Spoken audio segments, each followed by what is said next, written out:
Hey hi guys, hello everyone, welcome back to our channel MCA Gyan. And आज ये third video होने वाली है हमारे ऑब्जेक्टिव क्वेश्चन सॉल्यूशन की, जहां हम प्रैक्टिस कर रहे होंगे मोस्टली स्ट्रिंग टाइप के क्वेश्चंस की, क्योंकि स्ट्रिंग हमारे लिए बहुत इंपॉर्टेंट है। चाहे आप डीएसए के ऊपर पर्सपेक्टिव बात करो, कॉम्पिटिटिव प्रोग्रामिंग के लिए बात करो, इंटरव्यू में पूछे जाने की बात करो, या फिर आपके एग्जाम में आ रहे हो, चाहे वो एंट्रेंस एग्जाम हो या आपका कॉलेज का एग्जाम हो। तो हमने ट्राई किया यहाँ पे और से अच्छे स्ट्रिंग के क्वेश्चन लें, ताकि आपके कंसेप्ट क्लियर हो स्ट्रिंग के लिए। देन हम अपने नेक्स्ट टॉपिक पे मूव ऑन कर सकते हैं। तो इसमें हमारे स्ट्रिंग के सारे हर टाइप के क्वेश्चन सॉल्व हो रहे होंगे, जो आपको बहुत अच्छे से देखने हैं, क्योंकि स्ट्रिंग इंपॉर्टेंट ऐसा है कि पेपर में आता ही आता है। और आपके कंसेप्ट क्लियर हो गए तो आपको इंटरव्यू में भी इतना ज़्यादा प्रॉब्लम नहीं आने वाली एज अ इनिशियल फेज पे। तो आपके कंसेप्ट क्लियर होंगे, देन आप एडवांस तरह के प्रोग्राम्स सॉल्व कर रहे होंगे। तो विदाउट टाइम वेस्टिंग हम शुरू करते हैं। चलिए, तो ये हमारा फर्स्ट क्वेश्चन है, जहाँ पर हमें स्ट्रिंग मिली है जिसके अंदर सी है, ओके। एंड देन हमसे उससे साइज ऑफ पूछा है स्ट्रिंग का। तो इसका ऑप्शन क्या हो सकता है? 1, 0, 2 एंड 3, कुछ इस टाइप के ऑप्शंस आ सकते हैं। अब आप बताइए, जो स्ट्रिंग है इसमें भले ही एक कैरेक्टर है, बट जब ये मेमोरी में स्टोर हो रहा होगा तो कैसे स्टोर होगा? मैंने इससे पहले वीडियो में इनफैक्ट मल्टीपल टाइम ये बताया है कि स्ट्रिंग में एक नल कैरेक्टर होता है। क्या करता है वो? ये बताता है, नल कैरेक्टर है, नल टर्मिनेटर, वो बताता है कि हमारी स्ट्रिंग कहाँ पर टर्मिनेट हो रही है। तो जब हमने इसको अपने मेमोरी में स्टोर किया तो क्या करेगा? सी जाएगा जो कि 0 इंडेक्स पे होगा, देन यहाँ पे नल टर्मिनेटर होगा जो कि 1 पे होगा। अभी किसी को नहीं पता कि नल टर्मिनेटर क्या होता है, तो वो देखेगा कि भाई कैरेक्टर क्या है, एक है, तो हो सकता है वो ऑप्शन 1 टिक कर दे। या फिर ये भी सोचे कि इंडेक्सिंग वाले को कि 0 है तो इसका काउंट से है वो 0 कर दे। बट ये दोनों ही ऑप्शन नहीं होंगे। क्यों? क्योंकि हमको साइज ऑफ क्या करता है? टोटल नंबर ऑफ कैरेक्टर्स बता रहा होता है, कितनी लेंथ बताता है हमारी स्ट्रिंग की। तो हमारी स्ट्रिंग की कितनी लेंथ है आप खुद देख सकते हो, 0 and 1 विच इज़ 2। तो इसका करेक्ट आंसर क्या होने वाला है? सी, विच इज़ 2। क्यों? क्योंकि साइज ऑफ हमारे टोटल नंबर ऑफ कैरेक्टर्स लेता है और नल टर्मिनेटर हर स्ट्रिंग के एंड में लगा होता है। तो आपके अगर कंसेप्ट क्लियर होंगे तो आप समझ पाएंगे कि 1 और 0 क्यों आंसर नहीं है और 2 क्यों करेक्ट है। तो चलिए नेक्स्ट पे जाते हैं। हमारा सेकेंड क्वेश्चन है। सेकेंड क्वेश्चन में हमने स्ट्रिंग ली है सी लैंग्वेज, ओके। और हमें पता है स्ट्रिंग में स्पेस भी अपनी मेमोरी में एड्रेस स्टोर कर रहा होता है, अपना स्पेस ले रहा होता है। तो ये हम अगर इसकी इंडेक्सिंग करेंगे तो क्या हो रही होगी इंडेक्सिंग में? Oh my God, 0, 1, 2, 3, 4, 5, 6, 7, 8, 9 and 10 for null character, okay. तो इसका टोटल साइज ऑफ देखें, अगर कोई पूछता तो क्या हो जाता? 11। हमारा साइज ऑफ का इसका आता है 11। बट हमसे क्या बोला है? जो 0 इंडेक्स है, यहाँ पर ध्यान से देखिए, उस पर जो भी आपके पास वैल्यू है उसकी जगह क्या कर दो? डी कर दो। क्यों? यहाँ पर हमारी ये जो स्ट्रिंग क्रिएट हुई है वो कैसे क्रिएट हुई है? स्ट्रिंग लिटरल के थ्रू। मैंने ये बताया है अपनी वीडियो में जो मैंने लाइव क्लास ली थी, कि हमारी स्ट्रिंग कितने टाइप से क्रिएट की जा सकती है। वो हमारे एरे ऑफ कैरेक्टर के थ्रू हम क्रिएट करते हैं, जहाँ हम नल कैरेक्टर मैन्युअली डिफाइन करना पड़ता है। यहाँ ऑटोमेट वो साइज लेता है और नल कैरेक्टर का भी लेंथ काउंट कर रहा होता है, और एक पॉइंटर के थ्रू भी होता है, जहाँ पर हम अपनी स्ट्रिंग को मॉडिफाई नहीं कर पाते। लेकिन यहाँ पर ये पॉइंटर के थ्रू हमने क्रिएट नहीं किया, इट मीन्स हम इसको मॉडिफाई कर सकते हैं। तो जो 0 इंडेक्स है विच इज़ दिस, तो इस पर जो भी वैल्यू है उसकी जगह क्या जाना चाहिए? डी। एंड देन हमारी उस प्रिंट को स्ट्रिंग क्या करना है? प्रिंट करना है उस स्ट्रिंग को। तो %s लगाया, तो अब इसका क्या आंसर होना चाहिए? D language. बहुत इजी था, बट कभी कभी लोगों को ट्रिकी हो सकता है कि मॉडिफाई कब हो रहा है, कहाँ हो रहा है। तो ये जो 0 दे रहा है वो 0 इंडेक्स की वैल्यू को मॉडिफाई करने को बोल रहा है। तो सेम हमारे एड्रेस पे जो स्ट्रिंग बनी हुई है उसी में मॉडिफाई हो जाएगा, ओके।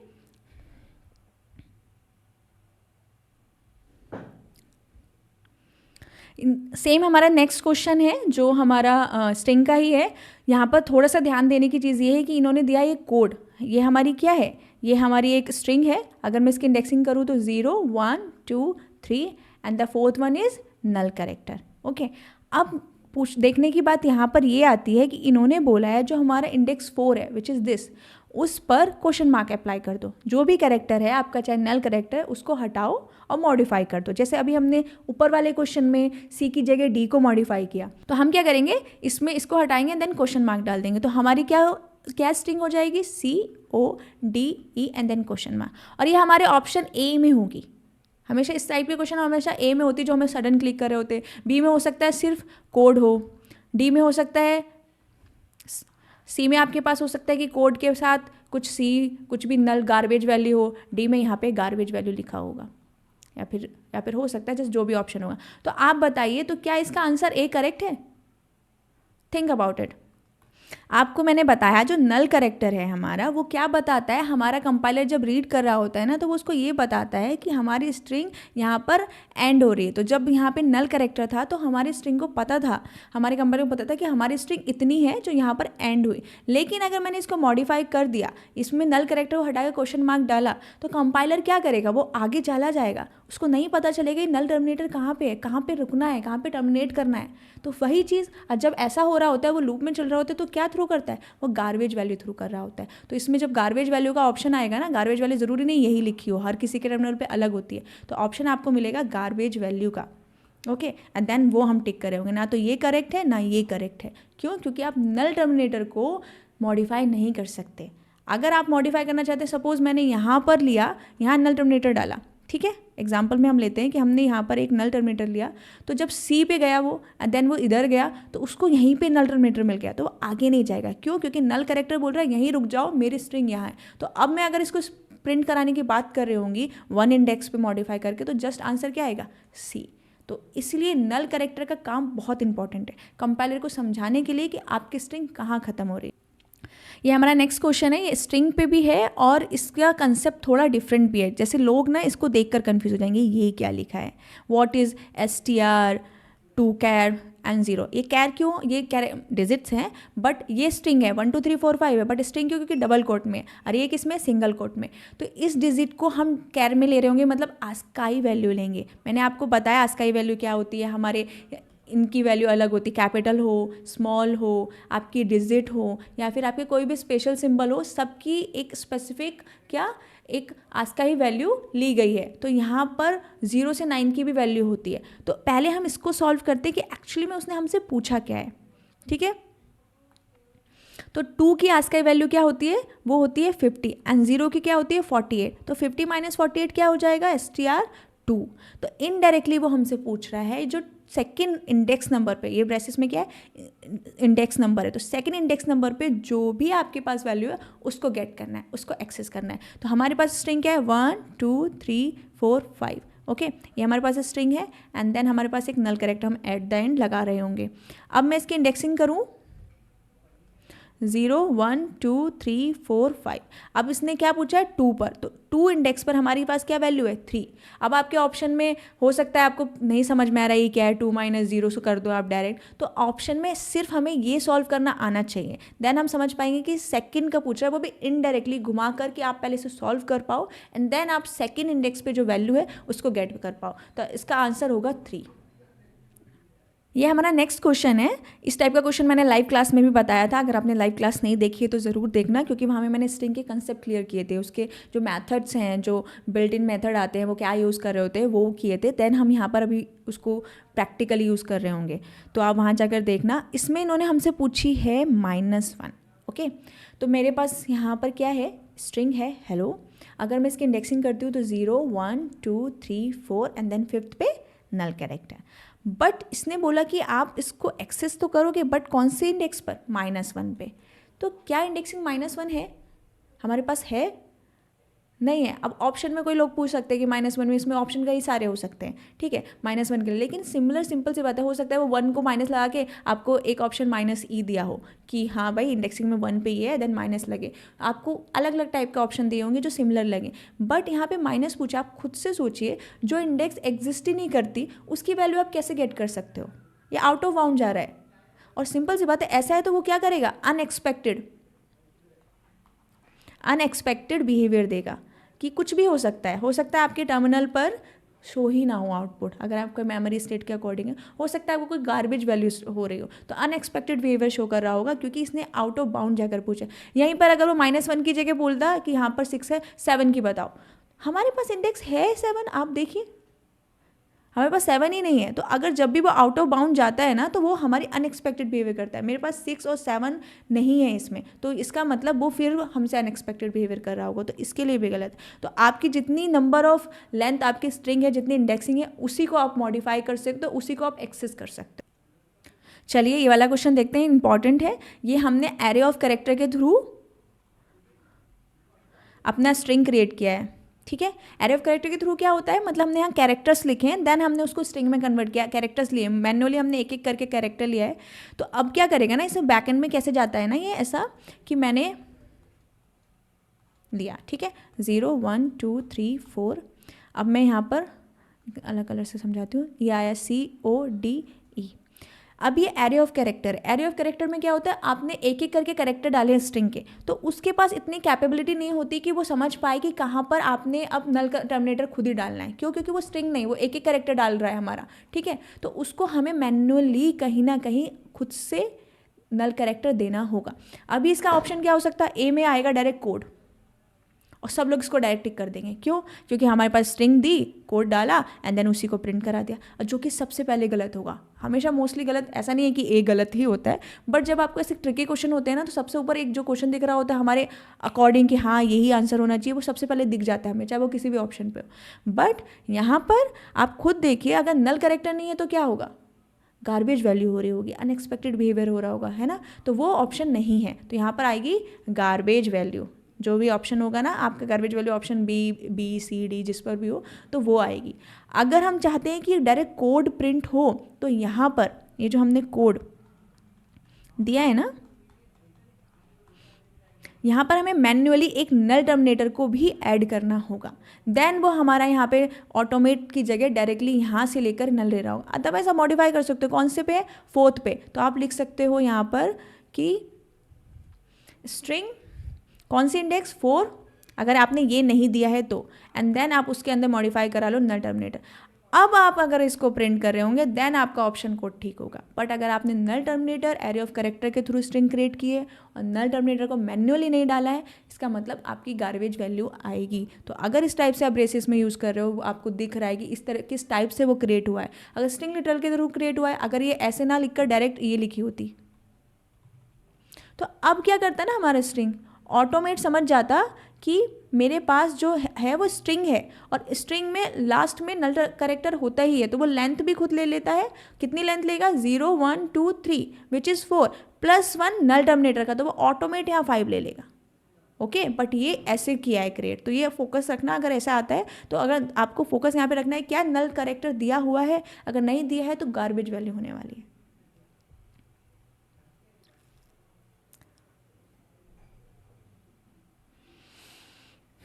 ये हमारा नेक्स्ट क्वेश्चन है। यहाँ पर हमारे पास स्ट्रिंग दी है हेलो, ओके, एंड देन हमसे क्या बोला है कि साइज ऑफ बताओ। देखो यहाँ पे एलयू यूज़ किया है, ये डरने की बात नहीं है, इंट लॉन्ग के लिए होता है, क्योंकि लेंथ हमारी कितनी भी हो सकती है साइज़ की, तो आप इसमें % भी करते हैं, बट एलयू इज़ लाइक कि कितना भी नंबर ऑफ इसकी साइज़ आ सकता है, ठीक है।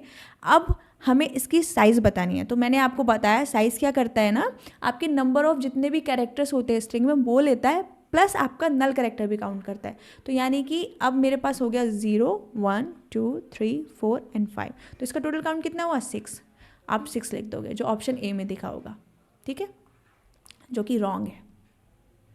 आपके ऑप्शन ए में सबसे पहले आपको दिख जाएगा कि 6 है, जो कि रॉन्ग है। क्यों? क्योंकि आपने ये तो सही बोला इसका साइज 6 है, लेकिन आपने यहाँ पर ध्यान नहीं दिया, ये क्या लिखा हुआ है। यहाँ पर इन्होंने डिफाइन किया है कैर स्ट्रिंग, एंड देन इन्होंने यहाँ पर बता दिया कि इसका साइज़ 10 होने वाला है। आपने भले ही 6 का लिया है, बट इसकी इंडेक्सिंग 6 के बाद हो रही होगी 6 7 8 9 10, भले ही वो एम्प्टी है, आपने उसको उतने कैरेक्टर, उतनी स्ट्रिंग नहीं भेजी, कैरेक्टर स्ट्रिंग में इतने कैरेक्टर्स नहीं है, बट वो 10 लेंथ तक का जगह जो है जो प्लेस है वो मेमोरी में स्टोर कर रहा होगा। तो इसका जो आंसर आने वाला है ना साइज़, वो 10 आने वाला है। क्यों? क्योंकि यहाँ पर आपने ऑलरेडी डिफाइन किया। अगर ये एम्प्टी होता तो वो बाय डिफ़ॉल्ट कितना ले रहा होता, 6 ले रहा होता ऑटोमेट। तो अभी इसका आंसर क्या होने वाला है, 10 करेक्ट होने वाला है। चलिए नेक्स्ट क्वेश्चन देखते हैं। इसमें हमने क्या यूज़ किया है, हमने अपना फंक्शन यूज़ किया है विच इज़ strcmp, यानी कि स्ट्रिंग कंपेयर। वो क्या करता है, हमारी दोनों स्ट्रिंग, जो स्ट्रिंग 1 होगी और स्ट्रिंग 2 होगी, उसको कंपेयर कर रहा होगा। बट इसके कुछ कंसेप्ट होते हैं। पहली स्ट्रिंग हमारी क्या है, कैट, एंड दूसरी स्ट्रिंग हमारी क्या है, बैट। ओके, तो अब स्ट्रिंग कंपेयर कैसे होती है, 1 by 1 करेक्टर कंपेयर हो रहे होते हैं, ठीक है। लेकिन करेक्टर का मैंने आपको पहले ही बताया, हमारे मेमोरी में करेक्टर नहीं जाते, वो क्या जाते हैं, उनकी आस्काई वैल्यू जाती है ना। और हमें पता है कि सी की आस्काई वैल्यू क्या है, ए की क्या है 65, बी की क्या है 66, एंड सी की क्या है 67। तो यहाँ पर इसकी वैल्यू क्या है 67, और यहाँ पर इसकी वैल्यू क्या है 66। तो इसमें मेन कंसेप्ट ये याद रखना है कि जो ये स्ट्रिंग कंपेयर है, अगर आपकी दोनों की वैल्यू जो है, अगर आपकी string 1 str1 equal to str2 है तो वो आपको 0 दे रहा होगा। यहाँ पर देखना, आप नोटिस कीजिए, यहाँ क्या यूज़ किया है, %d। What is the mean of %d कि इंटीजर वैल्यू रिटर्न करेगा। ये आपको स्ट्रिंग कंपेयर करके स्ट्रिंग रिटर्न नहीं करता, वो ये बताता है कि अगर ये दोनों स्ट्रिंग इक्वल हैं तो 0, उसका फर्स्ट करेक्टर हमने कंपेयर किया 0। अगर स्ट्रिंग 1 जो है वो बड़ी है स्ट्रिंग 2 से तो क्या देगा वो, पॉजिटिव वैल्यू। और अगर हमारी स्ट्रिंग 1 जो है छोटी है स्ट्रिंग 2 से तो वो क्या देगा, नेगेटिव वैल्यू। आपके ऑप्शन में सबसे पहले ए में 0, 1 या फिर पॉजिटिव, नेगेटिव, अदरवाइज डी में लिख दिया होगा गार्बेज वैल्यू। ओके, तो अब आपका कैसे होगा, पहले तो आपको समझ नहीं आ रहा होगा कि एक फंक्शन क्या है। अगर आपको नहीं पता ये फंक्शन रिटर्न क्या करता है, वो 0, 1, 2 रिटर्न कर रहा होता है। और यहाँ %d का मतलब इंटीजर रिटर्न करना है, देन इंटीजर दिया होगा। पॉजिटिव मतलब पॉजिटिव वैल्यू कुछ भी हो सकती है, नेगेटिव वैल्यू कुछ भी, मोस्टली 1, -1 टाइप का आता है। ठीक है, तो अभी मैंने क्या कंपेयर करना है, C is like first character, B is like first character, string 1 string 2।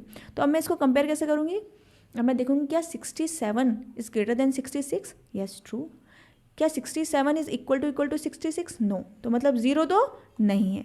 क्या 67 इज़ लेस देन 66, मतलब नेगेटिव, नहीं। तो इसका मतलब नेगेटिव भी नहीं है, तो क्या है वो, बड़ा है, यानी कि option B is correct, positive होगा। तो इस तरह से आपको फंक्शंस की कमांड आने के लिए प्रैक्टिस करने की ज़रूरत है। यहाँ पर हमने एक और क्वेश्चन लिया है जिसमें लिया है हमने strchr, ये हमारा लास्ट क्वेश्चन होने वाला है इस वीडियो का। तो हमने यहाँ पर क्या है, स्ट्रिंग ये क्या कर रहा होता है ना, ये हमारे इस कैरेक्टर को हमारी स्ट्रिंग में ढूंढता है। यहाँ पर हम स्ट्रिंग लिखते हैं और जो हमें कैरेक्टर ढूंढना होता है उसको ढूंढकर वहाँ से हमें एड्रेस, वो कैरेक्टर हम यहाँ पर देते हैं। ये टाइप है। अगर आपको फंक्शंस अभी नहीं समझ आए, मैंने लाइव में अच्छे से पढ़ाए, नहीं तो आप हमारी प्लेसमेंट ज्ञान जो एमसीए ज्ञान की ही ब्रांच है वहाँ पर जाकर वीडियो देख सकते हैं। वहाँ पर मैंने डेप्थ में फंक्शन पढ़ाए और उसके क्वेश्चन भी इंप्लीमेंट किए।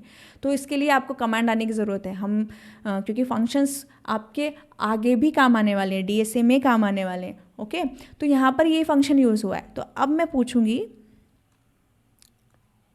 तो अब मैं देखूंगी कि इन्होंने क्या बोला है, हमारा स्ट्रिंग दिया है प्लेसमेंट। ओके, और यहाँ पर स्ट्रिंग में कैर हमें क्या बोला है, ए, यानी कि ए 0, 1, 2, 3, 4, 5, 6, 7, 8। और इन्होंने पॉइंटर यूज़ किया है। What is the mean of pointer, pointer आपके एड्रेस को पॉइंट करता है, वो बताता है आपने चाहे इंडेक्स दिया है वो डायरेक्ट आपके एड्रेस पे जाता है, एड्रेस ऑफ ऑपरेटर पे जाता है। तो अभी ए हमारा है तो मैं वो ढूंढेगा, कहाँ से ढूंढ रहा होगा, लेफ्ट टू राइट, स्टार्टिंग से ढूंढेगा। तो देखेगा ए कहाँ है, 0 पर ए नहीं है, 1 पे ए नहीं है, कहाँ पर है, 2 पर है। तो डायरेक्ट यहाँ पर पॉइंटर जाएगा, ठीक है, हमारा कौन से इंडेक्स पे, 2 पर। और अब क्या करेगा, वो यहाँ से लेके यहाँ तक डायरेक्ट प्रिंट कर देगा। यहाँ पे मेरा स्लैश ऑपरेटर 9 पे हो रहा होगा, यहाँ से लेके वैल्यू जहाँ पर हमें ए मिला उसके आगे की पूरी प्रिंट कर रहा होगा। तो इसका आउटपुट क्या हो जाएगा, वैसे तो आपके आउटपुट में पूरा प्लेसमेंट लिखा होगा, आपको नहीं पता पॉइंटर में कौन कौन से ऑप्शन आए, बट इसका करेक्ट आंसर होगा ACEMENT। क्यों, क्योंकि इन्होंने यहाँ पर सेकेंड इंडेक्स से ए मिला जिसने पॉइंट किया और देन आपने पूरे पॉइंटर को क्या करा दिया, प्रिंट करा दिया। तो आपका ये आंसर आया। सपोज यहाँ इसकी जगह एक और लिखा होता, एक और मेथड है हमारा strrchr, सेम मेथड है, उसके बीच में आर होता है। वो क्या दिखाता है ना, ये जो है हमने फाइंड किया ए को, कहाँ से फाइंड किया, आगे से शुरू किया, यानी कि लेफ़्ट टू राइट से किया। बट ये जो बताता है, ये बोलता है इसी सेम चीज़ है, हमारी स्ट्रिंग में कैरेक्टर को ढूंढना है, बट कहाँ से, लास्ट से हम अपना ढूंढ रहे होते हैं। अगर मैंने यहाँ पर ए की जगह क्या डाला, ई डाला, तो अब वो लास्ट के ई को ढूंढ रहा होगा। तो अब चेक करेंगे हम पीछे से कि हमारा ई क्या 8 पर है, नहीं है, 7 पे है, नहीं है, 6 पे हाँ है। तो अब वो 6 पर जाएगा और यहाँ से प्रिंट हमेशा लेफ़्ट टू राइट ही करेगा, वो ढूंढेगा पीछे से। अगर ये आगे से हमारे यहाँ पे आर नहीं लगाते तो वो आगे से ई ढूंढता, जो यहाँ पर भी है, तो फिर इतना शो होता है। इसका आंसर क्या हो जाता, अगर मैं अभी इसकी बात कर रही हूँ, ध्यान से देखना, तो इसका आंसर जो होता है EMENT। बट हमने क्या यूज़ किया, स्ट्रिंग आर कैर, जो क्या करता है, पीछे से कैरेक्टर ढूंढता है, जो आपने पूछने की कोशिश की है। यहाँ पर हमने क्या पूछा है, स्ट्रिंग में ई पूछा है, तो हमारा ई जो है वो बैक से ढूंढ रहा होगा, जो कि 6 इंडेक्स में मिल गया, देन वो यहाँ से यहाँ तक प्रिंट करा देगा। तो आंसर क्या हो जाएगा, ENT अकॉर्डिंग टू दिस, ये इसका आंसर है। ओके, ये वाला। और अगर हम इसी में ये नहीं यूज़ कर रहे होते, हम डायरेक्ट, ये आंसर किसका होता, C TRCHR और स्ट्रिंग में मैं ढूंढ रही होती ई को, तो ये आर नहीं है यहाँ पे सेंटर में, नोटिस है ना, यहाँ पे आर है। तो अब वो फर्स्ट से शुरू करते हो, फर्स्ट पे हमारा ई कहाँ मिल रहा है, फोर्थ पे, ये फोर्थ पे मिल रहा है और बैक से हमें कहाँ मिल रहा है, 6 पे मिल रहा है। तो इस हिसाब से हमारे आउटपुट आ रहे होते हैं। तो जब तक आपको फंक्शन की प्रॉपर वर्किंग क्लियर नहीं है तो आप आउटपुट में बहुत ज़्यादा कन्फ्यूज़ होने वाले हैं और आपके मार्क्स जाने वाले हैं। तो इसीलिए इस पर ज़्यादा ध्यान दीजिएगा। मैं नेक्स्ट वीडियो भी एक बार स्ट्रिंग पे और बनाऊंगी और क्वेश्चन लेकर आऊँगी ताकि आपकी और अंडरस्टैंडिंग बढ़े। मैं फिर से क्लियर, अगर आपको ये नहीं समझ आ रहा है तो आप डेप्थ में जाके वीडियोज़ प्लेसमेंट ज्ञान पे देख सकते हैं, जहाँ पर हमने अच्छे से क्लियर किया है उसको। और ये नोट्स, ये क्वेश्चंस आपको टेलीग्राम चैनल और व्हाट्सएप पे मिल रहे होंगे, जिनका लिंक हम डिस्क्रिप्शन में दे देंगे। तो जहाँ तक ये नोट्स आपके लिए बहुत इंपॉर्टेंट होने वाले हैं। आप एग्जाम से पहले जब गो थ्रू करके जाएंगे तो आपको मेमोरी में से टाइम नहीं लगना पड़ेगा रिमाइंड करने के लिए, आप रिफ्रेश हो जाएंगे, क्योंकि बहुत ही ईजी नोट्स बनाए ताकि आपके लिए अंडरस्टैंडेबल हो। तो इस वीडियो में इतना ही, मिलते हैं अगली वीडियो में बहुत सारे इंटरेस्टिंग क्वेश्चंस के साथ। Till then stay focus, stay consistent, success will follow you.